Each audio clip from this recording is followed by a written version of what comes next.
pleased, for I knew he would insist on joining us on stage, where I could do him once and for all.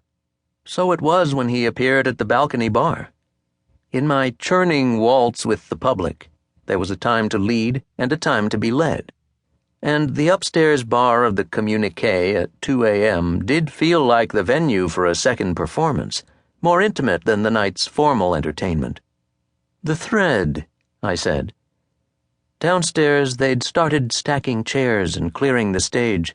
Shadowy figures scooped up a table's glasses, 4 in a hand, and pushed back first through the doors. Well, okay. So most people believe imitation to be an art of exaggeration. There's truth to this, of course. It's important. As a tool, it is. But it comes second. Bernard, I noticed only then, sat at the end of the bar. It might have been a photo of him, if not for the smoke rising from his cigarette. Now, I was fortunate to be born with the elastic limbs, the perfect pitch you and your colleagues have been kind enough to write about, but I would have been lost without this knowledge.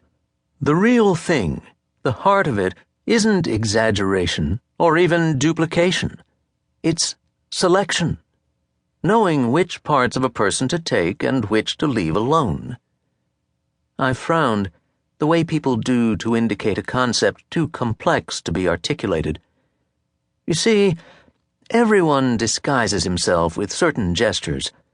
A man clearing his throat while snapping open a newspaper. The way a woman covers her yawn on the bus. These gestures are a costume.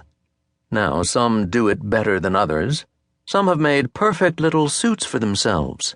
Politicians, for instance, movie stars. Those charismatic types who tool around in their bodies like rented sports cars. They're smooth, right? Vandeline held the notepad at his chest like a cop writing a ticket. The miracle of the world, Mr. Vandeline, is that no one's disguise is perfect. There is in every person, no matter how graceful, a seam, a thread curling out of them. It's like a pimple that rouge cannot cover up, a patch of thinning hair. Often it's the almost unnoticed thing that's a thread, a bit lip, a slight sigh. But when pulled by the right hands, it will unravel the person entire. In the silence I knew would follow, I found myself thinking of Mama, how she and Mr. Derringer looked that day in the glass of the principal's door. A patch of red, Mama, a blob of black, Derringer.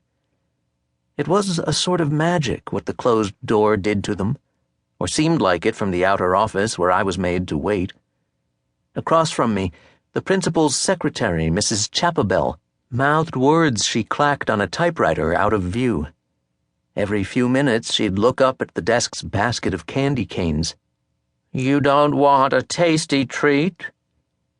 The smile I was holding began to wilt.